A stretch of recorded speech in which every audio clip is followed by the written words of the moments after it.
The Spin-off Podcast Network.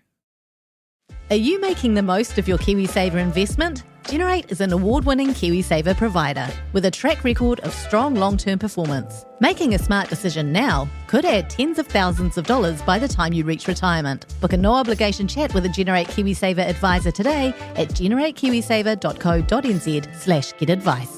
A copy of the product disclosure statement is available at generatekiwisaver.co.nz. The issuer of the scheme is Generate Investment Management Limited, and of course, past performance does not guarantee future returns. Você que está aí ouvindo o podcast, sabia que o poder de construir a carreira profissional dos seus sonhos também está em suas mãos? Na pós-graduação do Senac, você encontra diversos cursos com 12 meses de duração, além de estudar com aulas presenciais mais EAD. E tem mais, o TCC é opcional. Tudo isso para você conciliar trabalho, estudos e vida social. Quer mais? Você também pode ter até 50% de desconto. Confira as condições no site sp.senac.br/pós-graduação. Quer saber? Senac. Yeah, I think the characterization as climate change deniers is extremely unhelpful. Is that Chris saying, "Thanks, Ben. Got my back, bro. You're so mean to me." There was someone from Twitter calling me a hack.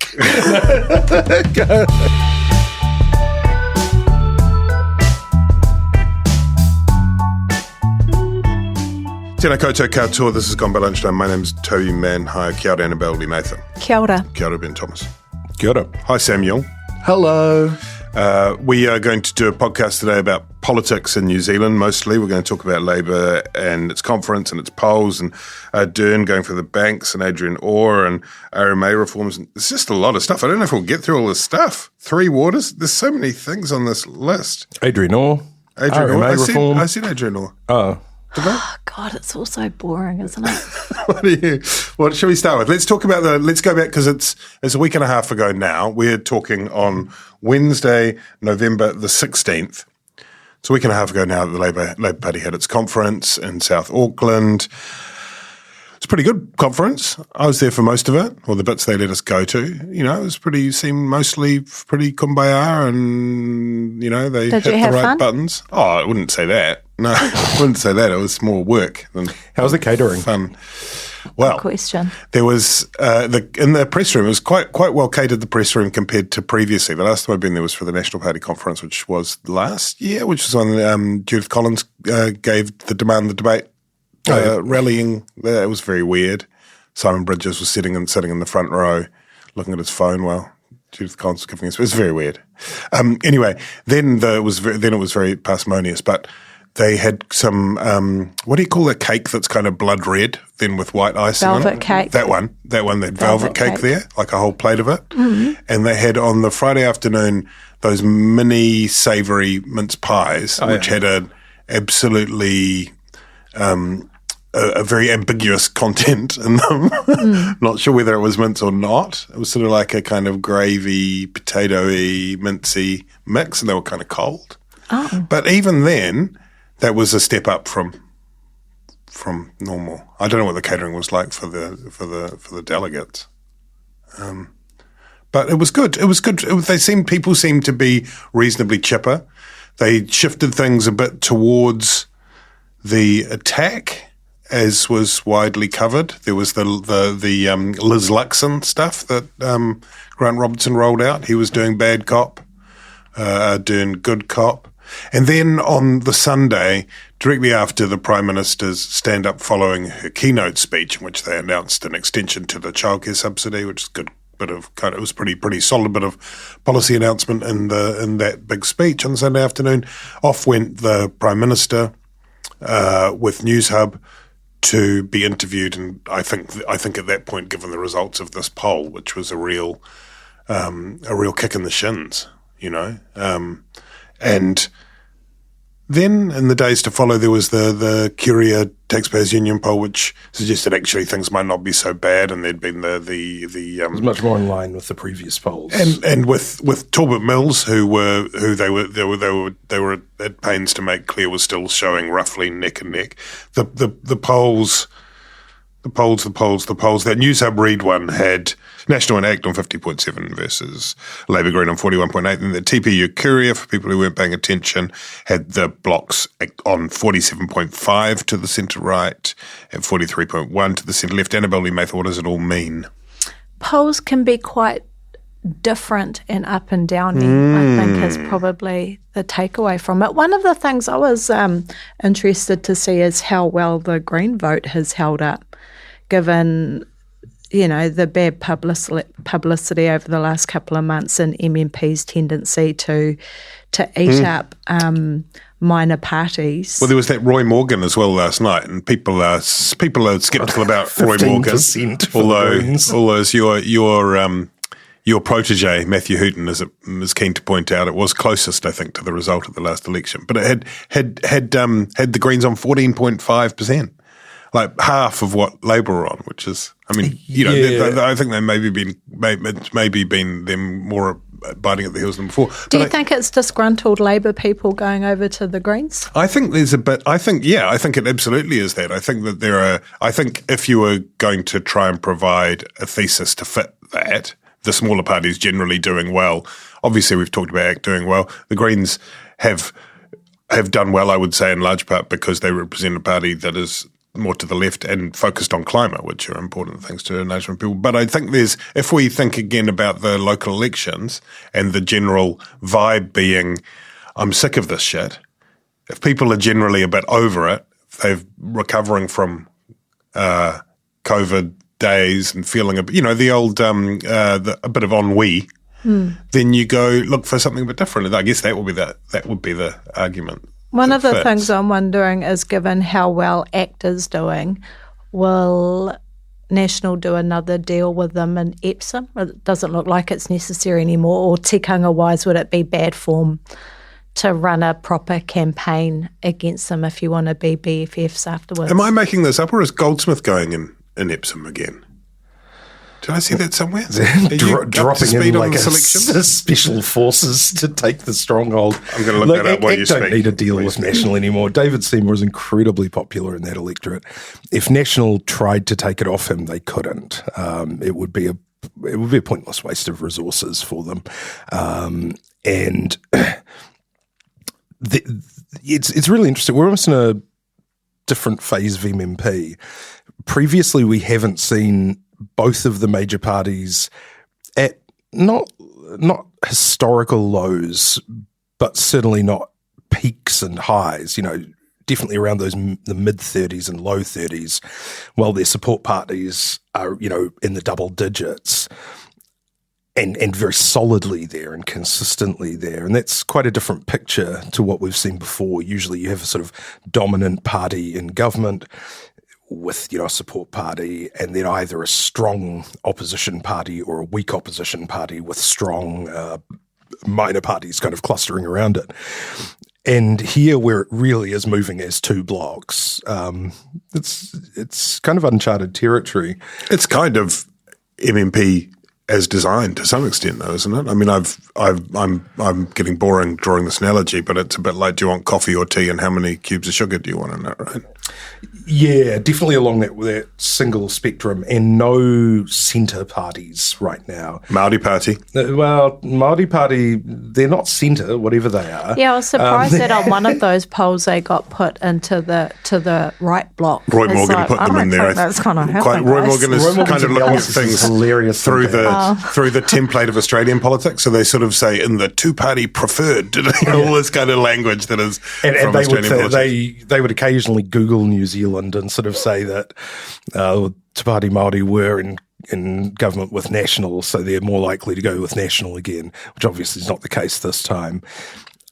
It's more, I mean, rather than saying centre party, we might say a kind of potential balance of power party. I think that would be a more apt description for sure. And New Zealand First, I think, showed up in the previous Roy Morgan. They were at 5%. I mean, Roy Morgan is they're doing sort of 3s and 4s, which is pretty good. And Winston Peters, I think, quite rightly says, well, we're flying under the radar. We're doing the community halls of the country, you know, when Warkworth, then Tauranga, then Warkworth, then back to Tauranga, and after they do Warkworth. He's purposely flying under the radar because he's so stealthy. But their numbers are pretty good, right? Their numbers are all right. I think an election campaign, it will be hard for him to break past ACT and National. You know, it's just my thinking. But I wonder if he'll be included in the leaders' debates, given he's not in Parliament anymore, what the tikanga will be for the different stations. They now like Usually to set the don't. rules. They like to set the rules kind of early now, don't they? Because they want to avoid the legal challenges that we've seen in elections past. and there's I can't usually remember a what they are threshold exactly. for polling. Yeah, but I think 3% might be it. I don't know. I think it has been in the past. Yeah. It depends whether they want to go maximalist or minimalist, because you might just decide you have the Greens versus ACT. Then you might say Greens ACT, Te Pāti Māori and Winston. Yeah. So, no, it's more, I think, in those minor party debates, isn't it? That he won't get a crack in the actual leaders' debates, obviously. The one thing interesting out of the conference, you said the attacks from Grant Robertson. Yes. So the sort of catastrophic vision of Luxon comes in and tanks the markets with his swinging tax cuts and his trying to compare it to the UK and Liz Truss. And there's two lines, isn't there? They're trying to. He's inexperienced, so he's new. He doesn't have the experience required to deal with this difficult situation. And in the second half of it, he just wants to cut tax like Liz Truss did. Yeah. So those are the two things, I think. Like you said, good cop, bad cop. But I think it's more sort of dark cop, kind of. Robocop. No, anxious cop. So Jacinda Ardern is anxious cop. She's talking about, don't put it all at risk, which was a good Helen Clark line against Tom Brash, saying, look, we've been with you through all of these terrible times, through COVID, through the terror attacks. Experienced cop. John Keyline also, Secure, there were literally people in the boat that they said, don't knock over the boat, That's right. Wrong. And then Robertson is here saying, this Luxon character, he's going to tank the economy. And we've seen it earlier with the abortion stuff when Roe versus Wade was repealed in the States, where they're saying, well, he says he's not going to outlaw abortion in the manner of the United States, the worst United States Republicans, but how can we be sure? And then again today, there was a press... Quite effective. Then today there's a press release from Megan Woods, which ostensibly it's querying the numbers. So National have opposed a number of the concrete measures that Labor has introduced in terms of its emissions reduction plan, while saying that they support the emissions reduction budget. So they're aiming for the same targets, but they don't support some line of the clean car rebates and, Tesla subsidies and things like that. And saying, well, you're going to miss out on 23 million tonnes of emissions reductions if you do that. But the press release starts off with Chris Luxon is a climate change denier. Well, it's National's climate policy might as well be denial. Yeah, and it was interesting. It was a press release from the Labor Party. From the Labor Party, because as a minister, you can't really get away with that sort of thing. That's right, and also the minister is the leader of the Green Party. So that's another part of it. And the other thing is, if those were government source, you can't really get the government, the government agencies to check numbers to attack your opposition as a political thing. But I mean, everyone does. But they really are trying to paint Luxon as the kind of extremist that left and centre voters read about in the United States. And I don't like it as a strategy. I think that, we've heard from Grant Robertson talking about how he's worried about the upcoming election because of the increased polarisation, the increased levels of extremism in the community. Well, hang on. I think that's a separate thing. That's a real thing, isn't it? That is a real thing. And I have a lot of sympathy for them in that way. Have you guys released that pod with Kerry and Chloe and Erica? No, we'll release it next week. Last week we recorded. Well, no, thank you for this promotional opportunity, Ben. Last week we recorded a candidate diary reunion, bringing together Erica Stanford, Chloe Swarbrick, and Kiri Allen, who were the candidate diarists in 2017 for the spin-off, and had an event here at our offices and recorded them. We'll put it out as a podcast next week. Thanks for coming to that, Ben. Sorry that you couldn't make it, Annabelle. That's okay.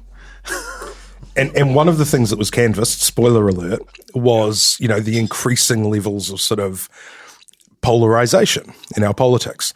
And I don't think that trying to cast the leader of the opposition, in the national opposition is a very mainstream centrist opposition. These people are not extremists. And trying to cast them as climate change deniers and anti-abortion activists, with a secret agenda, as the government's been trying to do over the past, say, 6 months, I actually think is really unhelpful. And I think it does add to the polarization in the electorate. It makes people think that this is an existential fight, that they're fighting the forces of unreason, and as opposed to, rational debates about, whether a particular policy gets you to the emissions targets that they both agree on. Annabelle? I think it's, it's kind of do or die for the government, and it's probably going to be an effective strategy to attack National's credibility on that level. I don't think that New Zealand voters will respond in the extreme way that we've seen in places like the US. So I personally don't think it's that big a deal. It's certainly true, isn't it, that conference, in case we were in any doubt, made it clear that we're now in a kind of long election campaign. We saw the previous election, which we know was an aberration, essentially the Labour Party ignoring the National Party. They didn't need to do anything. They would have been fools to get involved with them. They barely even mentioned the name of the leader, and that sometimes works as a strategy. You ignore them. National kept itself occupied by somehow making obesity a conversation. Just amazing. But also we saw an interesting thing, which is Jacinda Ardern going hard, at least rhetorically, on the banks.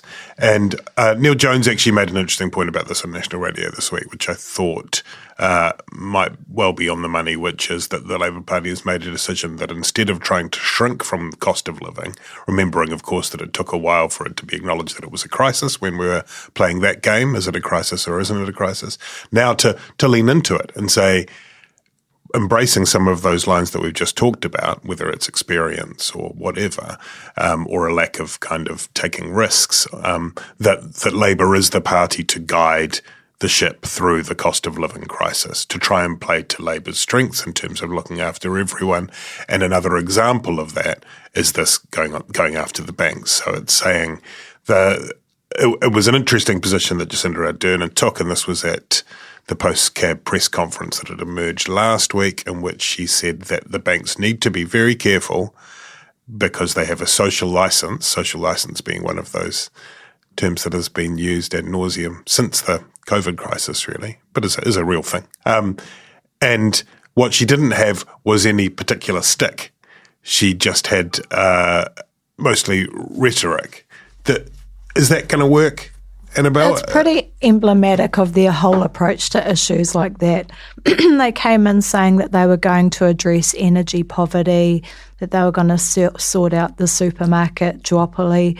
5 years in, they're finally saying they're going to do something about the banks. But to be honest, I am not filled with confidence that we'll see anything that will really regulate the banks the way they ought to be. So I think they could be setting themselves up as looking ineffective again. I don't think most New Zealanders found the recommendations they've made about supermarkets very comforting. Certainly nobody's seeing a difference at the till. So I think it could end up becoming an issue that will come back to bite them unless they genuinely make some legislative change. Well, the Greens have called for a windfall tax, of course, and the issue in some ways there is, apart from anything else, what is the windfall? And the argument is, well, the windfall was COVID, where we thought it was going to be terrible, but all these levers were pulled, and it ended up with banks absolutely milking it. That would be the kind of thing that would hit hard. And the moment it's going for, we're going to push through open banking, push harder on open banking to enable people to open banking is really switch. That's not really a cost of living measure. I mean, that's something that's been in the works for years. Sure, but what else? What else is happening? I mean, there's a couple of things there. So the first thing is, strategically, this makes a lot of sense because what the government really wants to do is shift responsibility or the perception of responsibility for the cost of living crisis, right? They can't do anything about the Ukraine. They are unwilling to do anything about Adrian Orr. They, they've done their, big $500 million at a time sort of tax excise thing. Interestingly enough, Ardern said that they were keeping an open mind about whether to take away the 25-cent subsidy for fuel excise in January, when about a month ago Michael Wood said, no, of course it's coming off. We said it was, and it is. It's a bit of a bind there, because it's so expensive, isn't it? $500 million every about three months, I think, or 6 months. And so of course they're trying to shift it to other areas. Now you look at the banks make huge profits, right? In terms of a windfall tax, the huge profits aren't really that out of line to their normal huge profits, right? It's kind of a piece. They had a little hit during COVID when, in that first year, 2020. But apart from that, they always make super profits. I don't know if you call them super profits, but about 13% return on investment. Liam Dan had a good many billions of dollars. Many billions of dollars, and their argument is, well, we of course have many billions of dollars on, many billions in terms of assets. So our return on the assets is, and they also, sort of as we've seen countries. Following, the GFC, basically are too big to fail. So there's an implicit guarantee. They're on a pretty fucking good wicket. And that was a point that Liam Dan made in, a very good column on Sunday, which is probably worth having a look at, where he said, there is an implicit guarantee. There are some explicit guarantees in terms of protecting depositors. Financial management is not really the same as, providing a service or something. It's not a risky industry. It's, it's sort of somewhere between sort of business as usual infrastructure and sort of, entrepreneurial business sort of stuff. It's kind of halfway, say. So, is there a case for lower profits? Don't underestimate the government getting up at the podium and saying this sort of thing, right? I mean, this is a government that just flat out banned oil exploration, right? Like they're not afraid of doing potentially disastrous things on the hoof with massive consequences for business, right?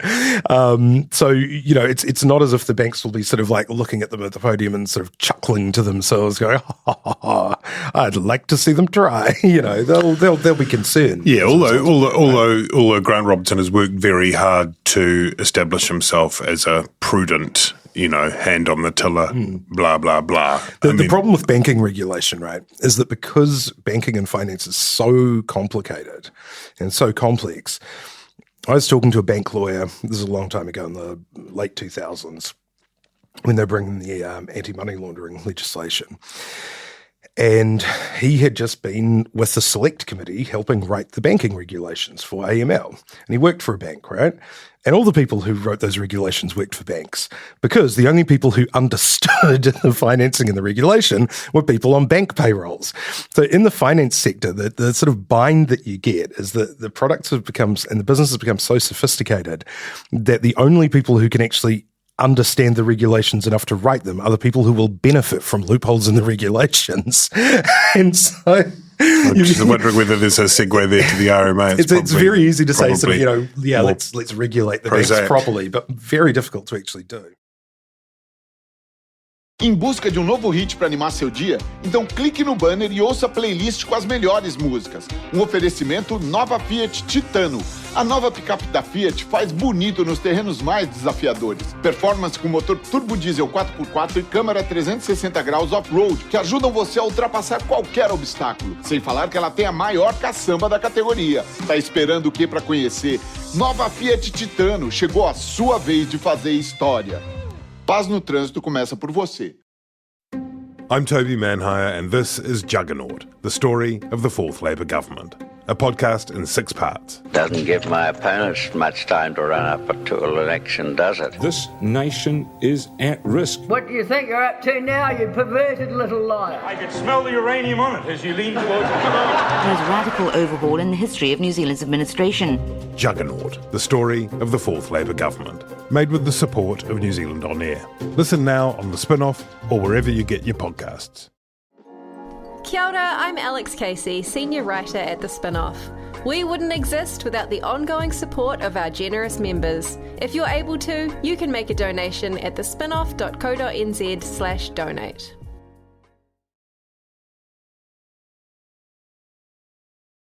Adrian Orr, they're saying we don't think that it can be extended until such time as a proper independent inquiry has been undertaken into the approach that was followed during COVID, and more broadly than that. But the Reserve Bank did its own inquiry. Yeah, that's pretty rude erasure of the Reserve Bank's own inquiry. The line that Willis has Orr. run over and over again is that they're marking their own homework because it's not a properly independent inquiry. The response from Labor is, well, come on, this idea that there's a convention that we don't extend someone is only really in the sort of 2 or 3 months before an election rather than 1 year. We're not doing anything differently. One thing that's interesting about it is, so there's a sort of informal convention, there's a convention sort of that it's bipartisan, that it's politically neutral, right? Yeah. And well, in fact, statutorily, completely politically independent body. But in terms of the appointments, there has actually been a large degree of consensus over the years because inflation really has been seen as the number one priority after the 80s. That was actually the genesis of the Independent Reserve Bank. It had pretty much one task, so they're generally and because our banks were so successful in keeping inflation down, there's generally no debate. And it became a template that was followed around the world. Yep, very successful. And then we just plucked 2% out of the air, as we've learned recently. Yeah, that's right. It's about right. Sounds good. Interestingly enough, Grant Robertson formalised in the legislation that the opposition should be consulted about the Reserve Bank governor's appointment. That was part of the Labor government's suite of changes, including sort of broadening its factors to take into account to include employment, or rather targets to include employment. And Robertson, I think, wrote to National saying, that they intended to reappoint Orr. National wrote back with its concerns, saying, it wants an inquiry, would like to discuss this further. Then suddenly a press release comes out saying we've reappointed. Interestingly, though, and Willis makes this point in the conversation with Bernard, that ACT and the Greens also signed that letter. Yeah, that's right. Well, Chloe Swarbrick has been calling for an inquiry into the RBNZ's actions for a while, I think. And and that's, sure, Labor have got a parliamentary majority, sure, they're in the government and it's their prerogative to appoint him. It's a statutory function. But, it does seem like a bit of an FU, particularly since Robertson has sort of said, well, none of our actions and none of the government response, the wider government response, is the reason that we have inflation right now. Adrian Orr himself, he was roundly criticised. Jenny Ruth did a good piece in Business Desk about this. At Select Committee, he said, well, look, inflation only happened because of the invasion of Ukraine, but core inflation was actually up in the quarter prior to that, to the current sort of like high levels. So, Orr and the government have both basically just said, this isn't our fault, right? This has nothing to do with us. This is either Westpac or BNZ, or it's Ukraine, or it's anything except either the fiscal or monetary response except for the pandemic. Now, in that case, it is pretty obstinate of Robertson to say, well, I'm not going to take into account. I mean, I don't think they just say it's all Ukraine. They also say we push buttons and pulled levers that all central banks did around the world in response to the COVID crisis. And so there's a little bit of, what else are we meant to do? Did they pile too much coal into the engine? Probably. Look, this is the Reserve Bank, and the Reserve Bank is a Dodgem car, right? It's only got an accelerator, and it can either take its foot off or put its foot on. That's all it can do. Well, right? no, except during COVID, there was quantitative easing, which is the other part of it. Yeah, but essentially, it's sort of more money supply, less money supply, right? So it's got the lever for the OCA, and then it's got a big tank of petrol that it can throw around on the floor to make the Is that? But so for them to say, well, we just use the same levers as every other central bank, sure. But as with everything, in terms of what we are led to believe is the extremely delicate and acute science of being a Reserve Bank governor, shifting inflation up or down 0.25 basis points at a time, it's about timing and it's about duration. Right? And you can't just sort of wave it away and go, well, everyone was reducing interest rates and pumping out money into the economy. Well, of course they were. But one of the things that we noted was that the New Zealand economy actually held up much better than other economies during that first year of the pandemic. So, there are criticisms. Janae Tibshrini wrote a good piece in the Herald about it. About when some of these concerns might have come to light.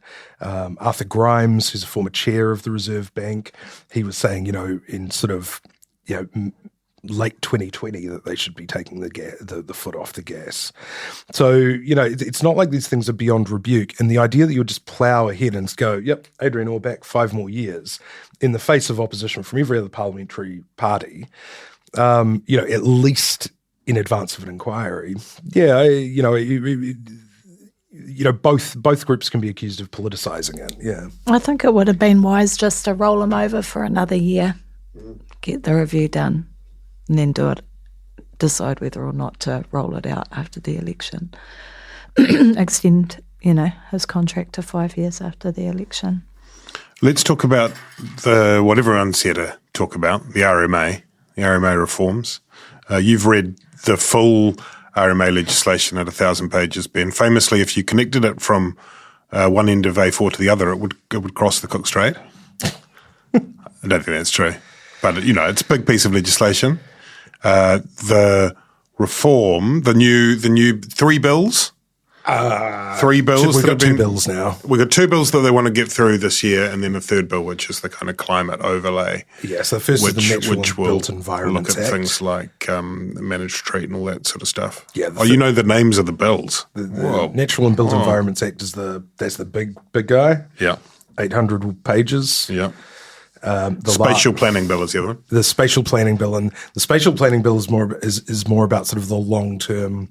Where are we going to put towns? Where can hospitals go? Which areas are we going to develop, and which areas are we going to keep for courgette production in the long term? That one's a mere 48 pages. Wow, that's a. Bear in mind, the bill itself doesn't actually do that. The bill itself sets up a process for making those plans, which will themselves be tens of thousands of pages long. Yes. Similarly, the Natural and Built Environments Act, the PR is great. The intent is great. The intent is always great with RMA reform. The intent of the RMA was great. The intent of the RMA was actually to speed up and make more flexible development. And then it got a whole lot of stuff bolted onto it. Like, it wasn't too bad at the outset, was it? I mean, it was, and then it got a whole lot of stuff bolted into it and became this kind of Frankenstein that became a nightmare for everybody. Well, the other thing is that because it was very principles-based and effects-based, and it gave a lot of leeway to councils to just create very complicated planning mechanisms of their own, even though that was sort of the exact opposite intention of the Act. And so this reform would see what are now more than 100 committees boiled down to 15 committees. Is that right? I think that's right, across the country, and then they would come up with their own spatial plans. And the idea with all of this is to simplify an extremely complex, long-winded process. Even this will not be in place, though, for 10 years. There'll be 3 kind of pilot setups along the way. The David Parker, who is the RMA Raider in chief, his proposal was to go that his slogan is faster, cheaper, better, which Jenna Lynch set to Daft Punk and her track on it last night, which is very good. I mean, it's so weird how Labour just does the same thing over and over and expects a different outcome. Like, putting 100 into 15 does not equal quicker, faster, stronger, better.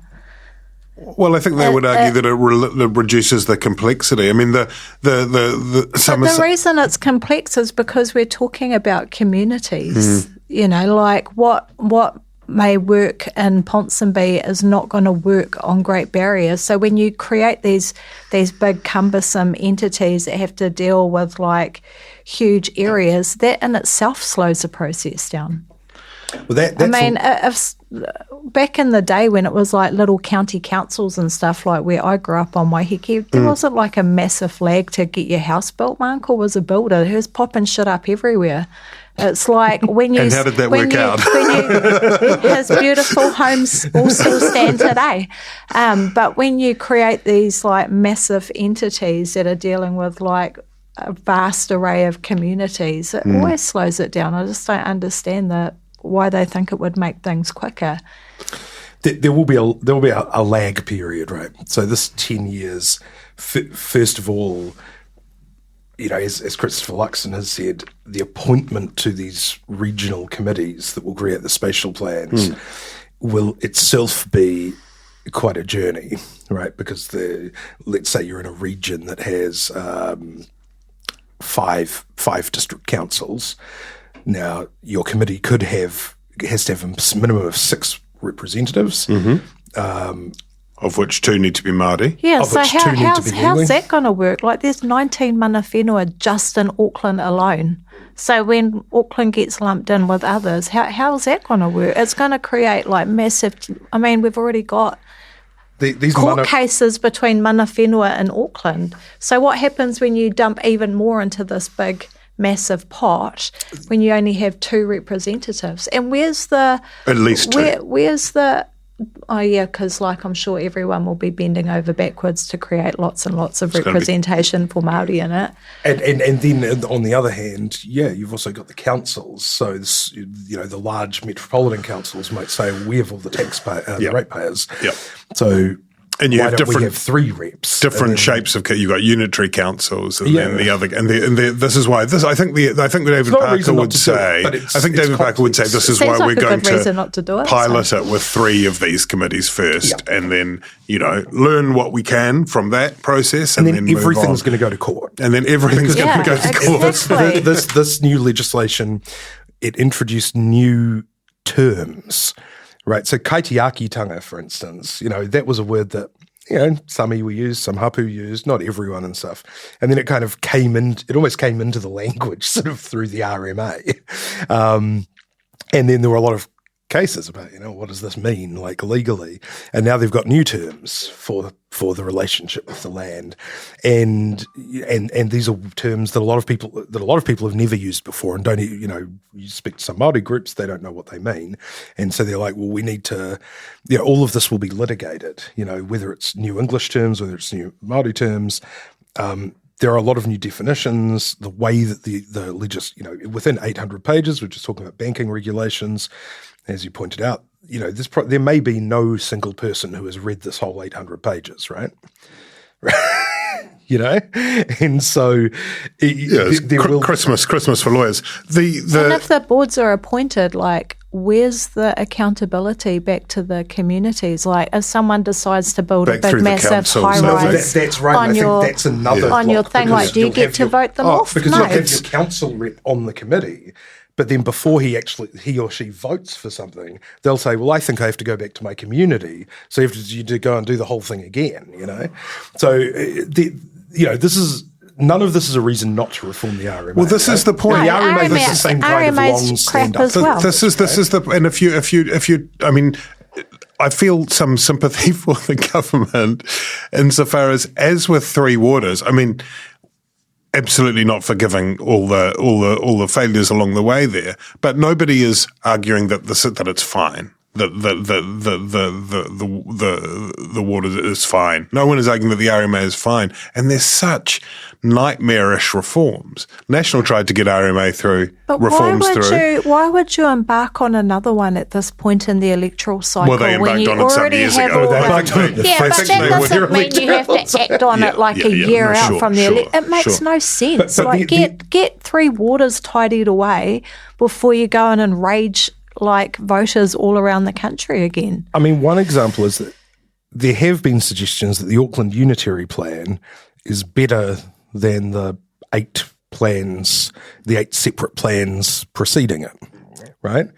Now, if we can get that kind of, if we can get those sort of efficiencies or improvements across the country, that would be a good thing. The simplest answer to all of this, of course, because, as Christopher Luxon said, you're adding in a new layer of bureaucracy with these regional groupings. Simplest layer, don't add any new extra layer, abolish local government. And then, same number of layers, fewer plans, more efficiencies. There we go. Once again, Ben solved it.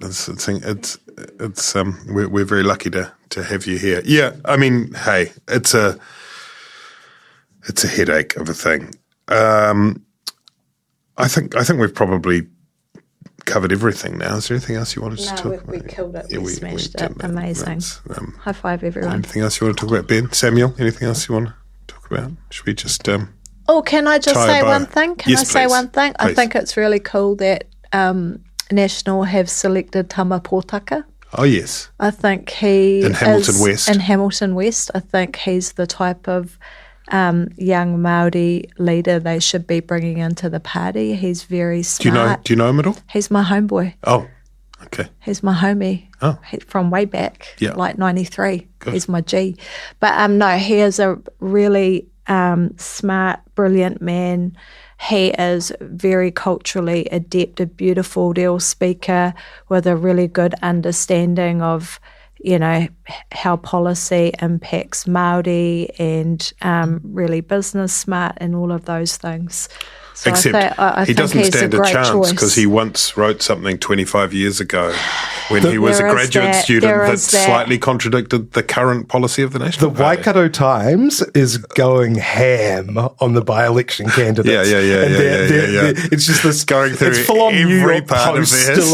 it's like the Tama Pōtaki laptop, and so first they had Georgie Dancy, the number 120 turning up on the last list, ambushing Andrew Little protest, because she turned up on a picket line, and and each one of these stories is a Watergate for the Waikato Times. Well, they're like Ben Uffindale thought he was rumbled when they discovered that he beat someone with a bed leg. Well, we've read one of your thesis papers. Yeah, so Tama Pōtaki's first gaffe, faux pas. His first faux pas was that on a panel he said that on a housing panel he said that he thought Kiwi Build was pretty good. And they were like, this is highly embarrassing for National. They didn't say he did it 2 months ago before he was selected as a candidate when he was on a housing panel talking about a Kiwi Build venture that his iwi had worked on with Kāinga Ora, which had been a big success. And of course, the criticism of Kiwi Build is that they don't build enough houses. So when they do build houses, that is a success. That's not actually a contradiction of National's criticism. But that was like, well, red faces all around in National. And then, the latest one was how he'd written how he was in favour of co-governance because he had written a law journal article when he was a student 20 years ago, saying that there should be some Māori input into the RMA. And they were like, this is his third faux pas. Off with his head. Sorry, they said most recent faux pas. It's like, actually, it was by far the most dislocated in time. Yeah. It's actually 20 years hence. But...